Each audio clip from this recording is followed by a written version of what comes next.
Let's switch to English. After finalizing all the organizational stuff that we had to do, we can jump right back into our example. Please remember what we did last week. Last week we took a look in more details on RxJS. We repeated some things, we repeated about reactive forms, and after that we learned a little bit about pipelines in RxJS, and we learned how to access web APIs through RxJS. This is what we did last time. What we didn't do last time is forms. Okay, we didn't do forms with which you can enter some data. And this is exactly what I would like to do today. Here you see the screen, the list of trips that we had last time. Remember, we were here on the starting page where we could filter. We had the RxJS pipeline, which automatically triggered the web request. We can click on it. We talked about navigation and parameters and so on. And what I would like to do today is to add here an input form with which we can enter a new trip. Okay, that's our goal today. And in contrast to last year, we are not going to use template-driven forms, but we are going to use reactive forms. We already took a sneak peek into reactive forms in the past weeks by using the FormControl. Can you remember? We had it in our code. Let me quickly remind you. If I take a look at my Visual Studio Code here and I open the people list component, then we had in the people list component an input where we bound a form control. And this form control is here in TypeScript defined. Here it is. And I told you then form control is kind of a bridge between the world of HTML, the input tag, and Angular's state management. Things like, is this control valid currently? What is the current value? We can get the value changes observable that fires whenever the user types something in or changes the content of this control. Okay? So this is exactly what we did last time. And today we are going to use more of these form controls. So let's get started. And I ask you to open up the trip list component HTML. Here we have the CSS grid, the view of all the trips that you see here. And is exactly on top, I would like to add a form that enables us to add a new trip. So let's add maybe, I don't know, H3. And let's say this is add trip. And then here we are going to add our trip. And let's add another H3 that says trip list.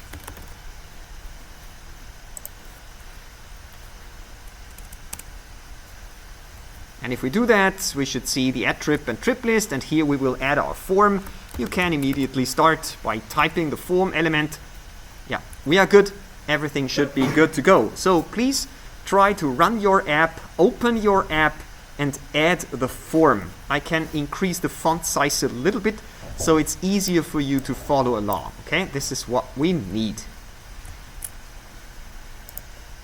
Nice, so let's fill in the form. Let's do the HTML first, okay? We need a label. Let's start with the name, okay? For name, name, colon, that's the label. And then we'll add an input. The ID is name. By the way, can anybody remember what we used this for? Yeah.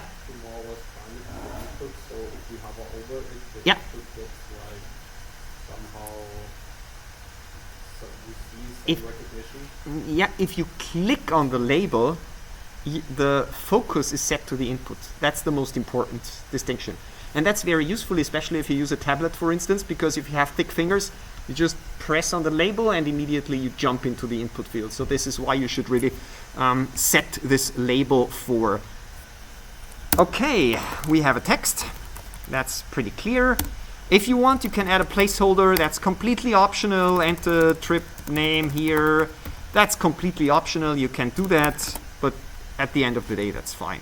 Let's take a look here. It looks good. And what I told you, if I click on the name, the input field receives the focus. Okay?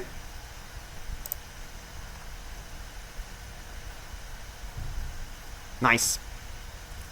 Let's go back to the form, and let's add the second input. The second input that we need is the budget. So let's simply duplicate these. Enter the 4 to budget, change the 4 to budget, change that one to budget, change the ID to budget, don't forget that. And finally, we need to change the type to number. If you want, you can enter a placeholder, but I think it's enough if I do it one time. You can remember, or you can add it yourself if that is something that you like to have. Now let's take a look here in our form. As we can see, it's not very beautiful because we see our labels and inputs all are displayed in a single row. And obviously we don't want to do that. How can we solve this problem? I want to nicely align the labels and the inputs. How can we do that? Well, it's not difficult to guess. We did it in the last few weeks over and over again. Let's apply our good old friend CSS grid, right? Good. Let's add a CSS grid. We can practice it again. It's always good to practice things over and over and over again. Let's go into the SCSS. The first thing that I don't like, if I take a look at that, it's kind of squished together. Let's add a little bit of margin for the H3s, right? But I think we should really do that in our styles SCSS. Oh, should we? No, let's put it to a trip list. It's fine. H3, margin top, let's say 20, and a margin bottom. That's completely for styling. It's not functionally relevant, but I like it more if it looks a little bit nicer. Okay, I think that is fine, right? I mean, choose yourself. Then we need to add the form. We need to style the form. And here we say display grid. We did that multiple times in the last few weeks. And then we can define the grid template columns. What do we want to have? We want to have, I don't see the output, so I have to draw, let's just do it like that. We want to have the labels, one below each other, okay?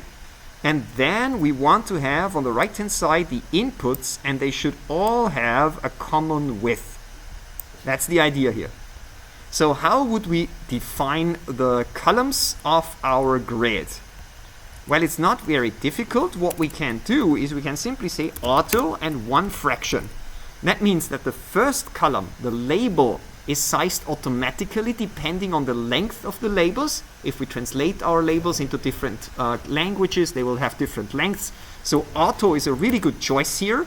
And the second thing is one fraction. That means the rest. If we do that, we hopefully already see that the labels are aligned nicely, and the input fields are also using the rest of the space here. Obviously, that is not good user experience, because especially here with the number field, if you want to use these up-down buttons, they are very much to the right, and here you have to enter something to the left. So we have to change that a little bit and make it a little bit more beautiful. Luckily, we have SCSS, so we can easily nest our CSS. We can say a label inside of our form should have a margin top, let's say 5 pixel, and a margin bottom, let's say 3 pixel, and the input should have a margin top of 5 pixel, and finally a max width of, I will take 350 pixel. I looked it up before, and I think that looks okay. If you don't like it, choose a different value. If you want to style it differently, feel free to do so. But the important thing is that we now got our labels and inputs aligned using a CSS grid with just 3 lines of CSS code, and I think that's pretty neat. A lot less work, a lot less text to write compared to an HTML table. Wouldn't you agree? An HTML table would have been way more work. and it's a little bit old style. It's beginner. It's okay. It's beginner friendly. A table is easy to understand, but you are no longer beginners. Good, so let's complete our input form. We also need a description. Please follow along. We need a description. Description is simple. It's just a text. We need tags. Tags will be a comma-separated list of tags. Maybe here a placeholder would be nice. Enter, comma, separated list of tags. And then comes two interesting fields. The first one is the starts at. And that is also an input, but of type date. That is the important one here. And the second one here is the ends at. Oh, I forgot that one. That is the ends at, and it should also be the date. Let me quickly check. Looks nice. We have a date picker. Nice. Okay, I will give you a second to catch up and type in all the different fields and labels. Okay, again, this is how it should look like. And the important thing here is the date picker, which might be new for some of you. Date picker works fine. However, if you change the date, for instance here to the 16th of October here, and if then we use, for instance, the console to simply read out the value of the input field, then you will see that the input field is not of type date. You know, in JavaScript there is a data type which is called date, and this date contains the full date and time zone and a lot of other things, and it contains a lot of features, for instance new date, something like this, and if I press dot, you see I can call things like get day and full year and hours and so on. But the important thing that you absolutely should remember is that when you use a date picker with an input field, the value of the input field is technically a string. String of format year-month-day. Keep that in mind. Okay? That is a little bit annoying because date and inputs are not best friends if you ask me. Good. Last but not least, we need a button. Let's put in a button. But first I would like to have the button in the second column. So the simplest way to achieve that is to add an empty div, and then we can add the button. And let's call it add strip, something like this. And that will give us the button. Obviously the button is too long, see it? Doesn't work.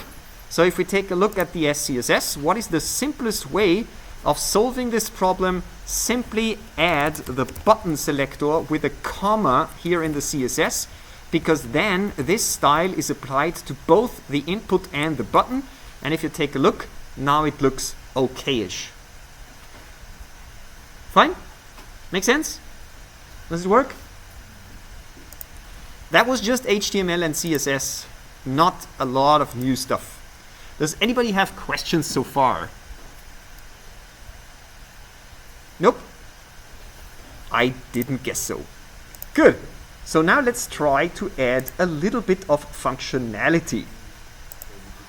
We could now create a form control for every single input, and that is exactly what we are going to do.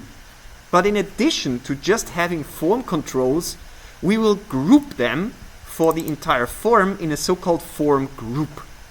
Form group is, as the name suggests, a grouping of form controls. And this is what we are going to create here, okay? Please go into the TypeScript file, make a public trip form, something like this, equals to new form group. So inside of the form group, that will be our different form controls. The form group itself will back the form. So we can immediately go to the form and say bind that one to the form group. and that would be our trip form. Oh, we get an error. That form group is not known. What am I missing? Everybody, yes, I know it. It's import. Now I think you understood it, and today we are going to do reactive forms module, so I think this is something that you should have remembered by now. Okay? Please don't ask me at the exam, why isn't it found in the form group? I will make a little bit of fun of you if you ask me that. I will help you, but you should remember that. Okay, that's a very, very common mistake. Good, so now we already have bound the form here. So let's continue, and let's add for every single input a form control. Let's start with a simple one. Name is a new form control, and that has a default value of nothing.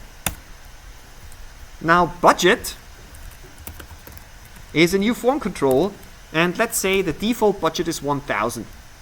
That is always the default value, okay? Then we have a description.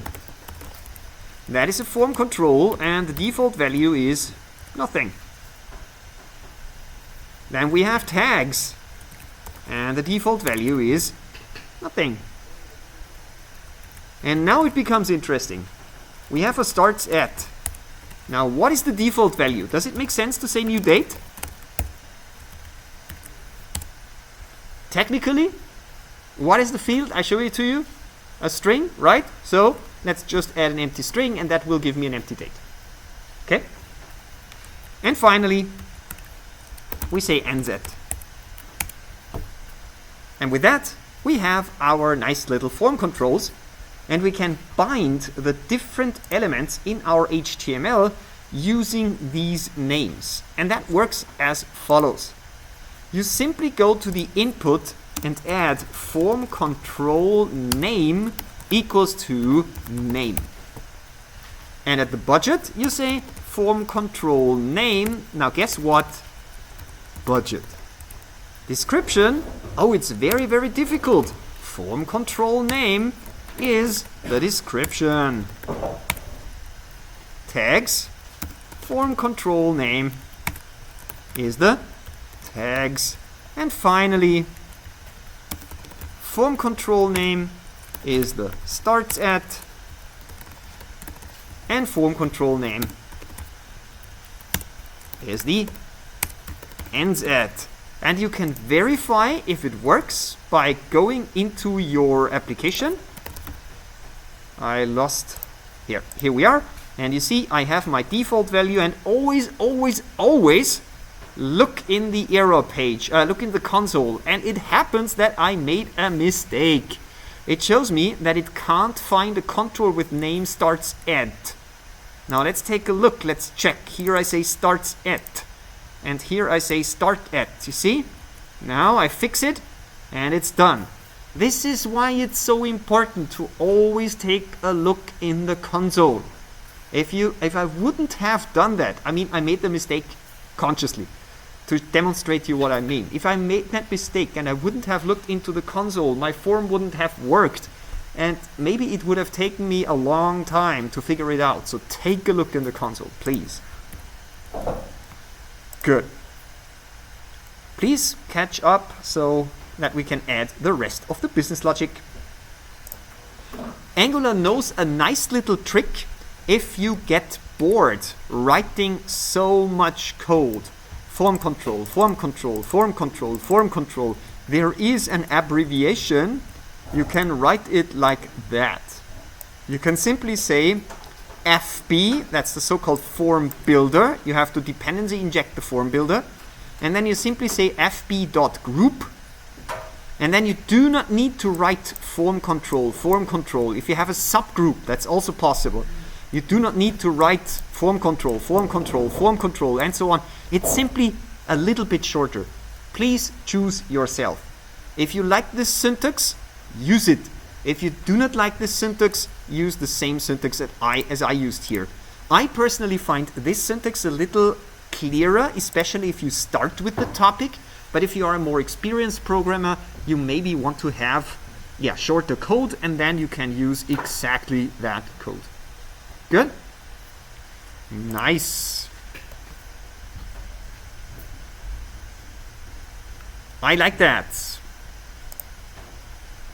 If we don't have any further question, we can go into the code and add our function, this function which will be called addTrip.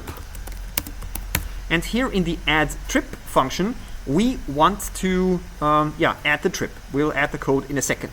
Let's go to the HTML first and connect this function with the button. And this is very easily done with a simple click binding. And we can simply say addTrip, and we are good.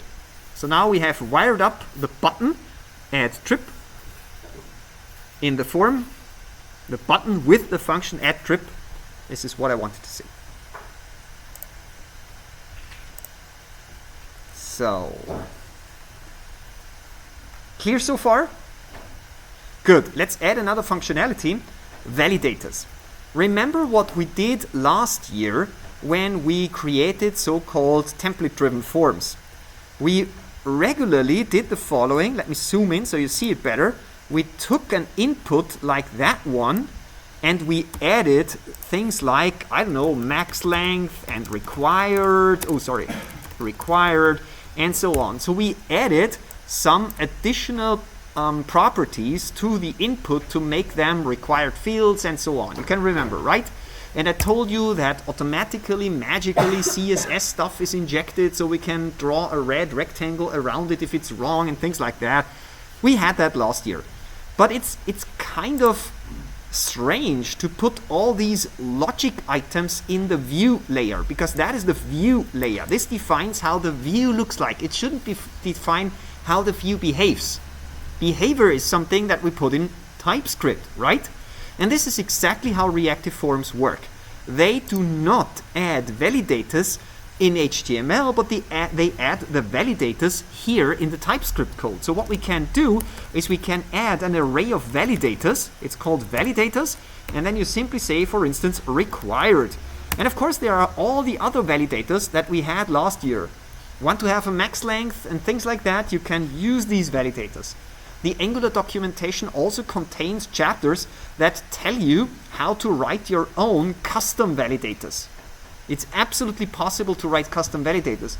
Think of a special social security number, for instance, that has a certain format and you would like to enforce this format. You can write your own validator. Writing validators is absolutely not complicated. It's a few lines of code and you're done. But everything is combined here in TypeScript. And I would like to have the required validator on all fields except the tags. The tags are not required. They can be left empty. So this is how you define a validator in reactive forms. It has a lot of advantages. The behavior of the form is now fully defined in TypeScript. That is more beautiful than defining parts in HTML and parts in TypeScript. Not only that, if we have it in TypeScript, it's easier to test. We could write unit tests ensuring that these validators are present. All these things are much harder if you put it in HTML. And this is why most professional Angular developers that I know, including myself, prefer reactive forms over template-driven forms. Template-driven forms is great. It's there. It will remain there. Many people use it, especially beginners. But reactive forms are a little bit cleaner, if you ask me. Good. Now the question is, how can we make sure that our button is disabled if a validator fires? If a validator says, oh, required validator, not fulfilled. Well, that's pretty simple. We can simply bind the disabled property here and say not trip form, which is the form group dot valid. See? And that's it.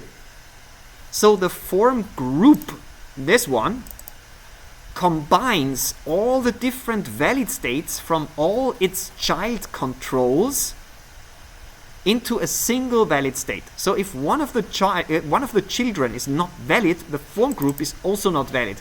If all of the children are valid, the form group is valid. So it's very simple to define this disabled state here. And we can immediately try it if you go to your app and navigate anywhere here. You see the button is disabled. Now let's type something here. Let's type something here. Let's select a date. Let's select another date, and you see now the button is enabled. Good? Nice. I like it. We could enforce a business rule that says that the end date must be after the start date, but this is not something that I would like to go into today. You will easily see in a second where this logic could end up. Good. Now let's think about the add trip. The add trip needs to call our service. You can remember we had the service function. Where is it? Here, the trip pin service. This is what we built last time, and I think it would be a good idea to really use this trip pin service also for adding our trip. So we need to add a separate functionality here in the trip pin service to write the trip into the database. So let's please add a functionality in our trip pin service. Public add trip. It receives the username. This is the username that was selected in the first screen of our app, and a trip. And it will return an observable of trip, because this is what we end up having. The URL is pretty simple. If I take a look at what GitHub Copilot suggests, this looks pretty useful. Yes, I will take this one. So URL equals people with the username and trips, and then we simply call the HTTP client post, pass in the trip data in JSON, and that should be it. Please note that we return an observable here. Inside of our add trip, we can easily use this. However, we need some business logic. Some data transfer object, because here we expect the trip. Well, what we have is all this form group stuff. You have to understand that last year we worked completely differently. We had our component class, sum component. Inside of the sum component, we had some helper variable. We would have used something like trip equals new equals something with some standard data, default values and things like that. And in HTML, we would have written something like this: trip.description. Sorry, ng modal. Trip.description. Right? Now the important thing is that last year we would have had our own DTO, data transfer object, directly typed inside the component. This is how we always worked, right? But now with reactive forms we don't have that. That DTO, the so-called view modal object for our component, is now our form group. So we have to manually copy and translate the data into our DTO when adding the trip. It sounds complicated, but it isn't complicated. Let me show you what I mean. Let's simply say const new trip equals, this is of type trip. And now we have to build the DTO for the data transfer to the API. The first thing is the trip ID. Let's start with 9000. I told you, unfortunately, this API does not automatically assign the ID to the trip. A better API would do that, but this is a sample API, so we will have to find out the trip ID automatically. Maybe we will just add, for simplicity, math floor math random multiplied by 1000, something like this. Hopefully this ID will not already exist, and if it does, we can add a retry mechanism. I think you know what I mean. That's not the point. Then we have to add the name, and that will simply be this trip form value name. But now we get an error because the trip form value name can technically be null. We have defined that this is required, but technically the name can be empty. So what we have to do is we have to use the coalesced operator here and tell the system that if it happens that the name is undefined or null, replace it with an empty string. Got it? Of course, we could have add an if statement here where we do some additional validation and tell the user, oh, this doesn't work because technical error, or end date is before start date. I think you know what I mean. But here, let's keep it simple. This is the simplest thing that we can do. Same is true for budget. Please do it for the budget too. Budget. And in this case, we simply say 0. Then we have the description. Let's add the description here. That will be an empty string. The tags, that is an interesting one. The tags in the trip DTO is an array of string. So this is our chance to simply split up the values that the user entered by comma. So what we are going to do is we will say take the tags with a default value, put this in parentheses and simply say split with a comma. See, that is the beauty of this logic. We have a view model which backs the form, and it doesn't need to fit the DTO structure completely. We have a chance to transform this inside of this handler. Does it make sense? Okay, I see nodding heads. That is good. Very good. Now, starts at is also, again, a little bit more complicated because starts at in the DTO is of type, is a string. Yes, is a string. But starts at required a so-called ISO string. Year dash month dash day, then an uppercase T, then hour, then minute, then second. This is what it expects. Now, this is easy to achieve. You can simply say, let's turn that this trip form value starts at, it should never be empty because we have a required validator on it, but still, let's be sure. And then we simply say to ISO string. And that will make sure that we get a really nice formatted ISO string. So again, we reformat the date. I showed you that we only get year dash month dash day. And now we have a really nice ISO string. I will show you that in a second. And last but not least, ends at, and that should be ends at.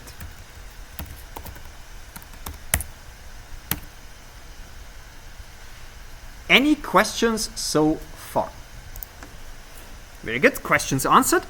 The last thing that we are missing here is that our trip DTO requires a field which is called share ID. The share ID is just an ID with which you can share the trips with others. That's not so important content-wise, but we have to deal with it. And the data type of this share ID is a GUID. Now, do you know what a GUID is? Never heard of it? A globally unique identifier. It's a very, very important concept in coding. Let me show you what a GUID is. You can simply type in Google, create GUID online, something like this, and that will bring you, for instance, to the GUID generator. I will create the GUID, and let me introduce you to a GUID. This is a GUID. Have you ever seen that before? No? Yes? Some of you? I see some nodding heads, some shaking heads. Okay. So let me describe quickly what a GUID is. A GUID has a great property. If you create the GUID, you can absolutely be sure that nobody ever in this whole universe will create the same GUID again. They are globally unique. The chances that somebody will create the same GUID again are so low that it is neglectable. We can ignore it. So if we need a primary key in some table, for instance, we can easily create the primary key using a GUID. Simply add a GUID and that's it. So even if we create a lot of GUIDs, if we say let's create 10 GUIDs, you see, we can absolutely be sure that these GUIDs will never be repeated. How does the system do that? It, for instance, takes the MAC address of the network card and the CPU counter and a lot of other stuff and creates a really large number. And that's hopefully globally unique. It's very, very useful. So we can easily create a GUID on a browser client and use it as a primary key on the server, and we will not get a primary key violation. Very, very nice. Remember GUIDs. GUIDs are very relevant. GUIDs are relevant in databases. GUIDs are relevant in desktop apps and many, many other situations. I would like to add the GUI stuff here.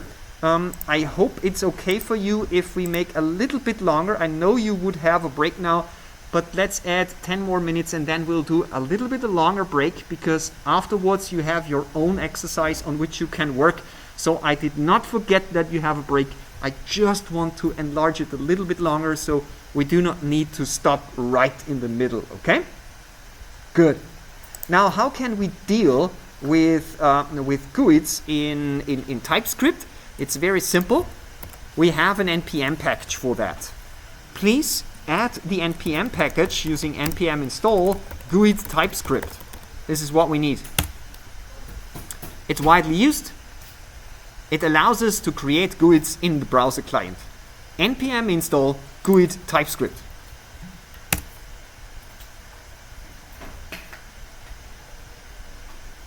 And then setting up, completing this form is really, really simple.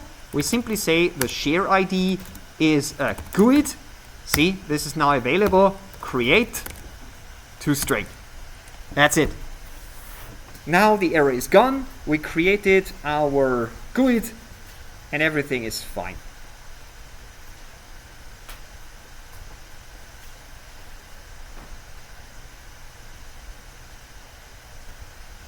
Good? Questions? Fine? Good? Nice. So let's fire up this service call, this.trippin.addTrip. Let's add this.username and add the new trip, and that should be fine. Okay, let's add an empty string. That will probably never happen, but now TypeScript is fine. You can also use an exclamation mark if you're really sure that the username is not empty. In this case, we are sure. Whatever you prefer. I mean, undefined handling is something in real applications you really deal a lot with it, but here in our sample it's fine. So, let's see if it works. Spoiler alert, it will not. So, let's take a look at the network here. Let's clear everything. Let's enter something. Blah, blah, blah, blah, blah, blah, blah, blah, blah, blah, blah. Let's add a start date today. Let's add a start date on the 14th. Let's hit trip. Nothing happens. But it's called. It's definitely called. Believe it. Believe me. If we take a look at the code, you do not need to follow along here. Is it here? No, it's not here. Yeah, here. Let me. I have to zoom out a little bit because otherwise I cannot navigate here. If you take a look at the trip list, go here, set here a breakpoint, click on add trip. We reach this code, but it doesn't reach out to the server. Why? You know that already from last year. Why? Perfect, because we are not subscribing exactly. This is what I told you last year. We would have to subscribe, but this year I will show you a much better thing how you can do that, because for such operations where you do not need RxJS pipelines with this debouncing, can you remember from last week? If you don't need that, there is a much easier way to do that. Simply use async at the beginning of the method, and here you say wait first value from, and this first value from is again a nice import from RxJS. First value from takes an observable and technically makes it a promise. Async await. Nice, isn't it? You do not need to subscribe. You do not need to unsubscribe. You do not need to do anything. Just write first value off. and you're good. For inserting, for updating, for deleting, this is a very nice pattern. Because if you just use this await here, afterwards you can simply say, hey, refresh my list. Where do we currently refresh our list? We refresh it in the ng-on-init. So what we can simply do is we can call the this.ng-on-init to refresh our list.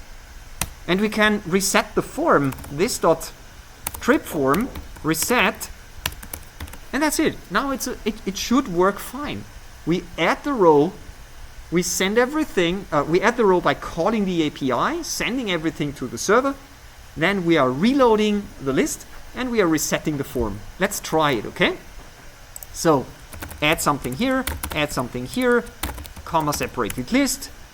Let's say it starts today, and let's say it ends on Saturday. Let's take a look at the network, clear everything, add the trip, and you see the trip was added. We get a 201, which is created, and we get the correct record in the database. Woohoo! Works perfectly fine.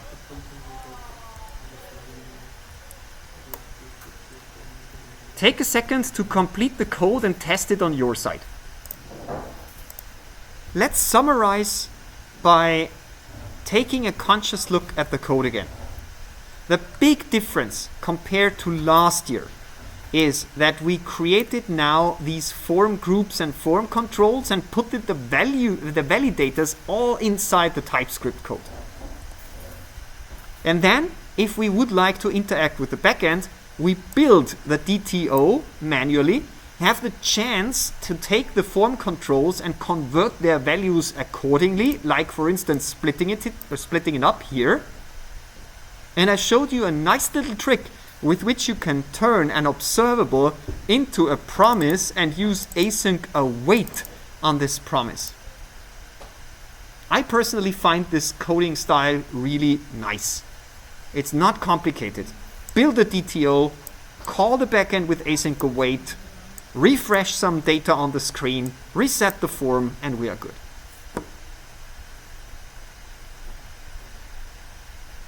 Questions?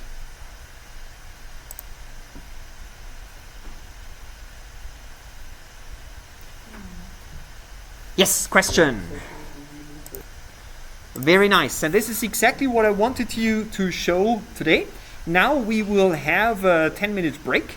And after the break, I will quickly introduce you to the exercise where you can try all these things again to get more familiar, to hopefully make a lot of mistakes, where I can help you overcome these mistakes. And hopefully this exercise will be a good preparation for your upcoming exam. But now let's make 10 minutes break. Okay, after this short crash of the screen, let's be back. I wanted to point out that a sample solution for the application that we built last week and this week is available in your course material here at samples and a trip-in folder. It's essentially the code that we have written together, plus a little bit of extra error handling. Okay? And the sample that I created for you to prepare for the upcoming exam is this one here. It's the 2023-10 printer. I will copy it to you and put it in Discord so you can easily get it. You now have the link available in Discord, so let me quickly share with you what we are doing here. Imagine that 3D printing becomes more and more popular. In our school, we have multiple 3D printers that students can use. By the way, that's a fact. Okay, so if you want to do 3D printing, we have multiple 3D printers in the basement. However, 3D prints can take quite a long time, hours, absolutely, and therefore it's important to have a system where students can reserve printers for a certain amount of time, and this is exactly what you have been assigned to build. Now what I did is I created a very, very, very simple database backend for you. Let me show you how this works. Please follow along. So, if you have cloned my repository already, please do a git pull to get the latest version. you should have a samples folder, and inside of the samples folder you have the printer exercise, and here you have the server folder.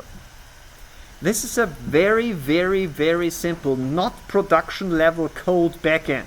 It's written in TypeScript with Express.js, and it uses SQLite. SQLite, you know SQLite? Anybody does not know SQLite? Anybody? Good. So here you see the database, this one. If you want to get rid of it, you can always delete it. And you can run it, of course. Please call npm install to install all the necessary packages. It should be completed within a few seconds. And then simply run npm start. Sorry. I didn't include scripts. I'm very sorry. You have to run npx tsc. It's written in your exercise specification. That compiles the whole thing, and then you call node dist app.js, and that will run your app, your backend. See, now it runs. I have summarized the steps which are necessary here in your requirement specification. So with these few steps, you can run the backend, the API locally, and it will use the local SQLite file. It should run on all different operating systems. Now, what does this API support? Let's take a look at the requests file. First, you can create printers. Every printer has an inventory number, which is a unique key, a model, and a year where the printer was bought. How old is the printer? You can also query for all the printers, as you can see here. Next, we can create students. A student has a student ID, which is the primary key, a first name and a last name, and you can get all the different students. Next, we can reserve a printer. Looks like that. We do a post where we say who, meaning which student, reserves which printer, meaning inventory number, starting at what date and time, for how long. Pretty straightforward, isn't it? Good.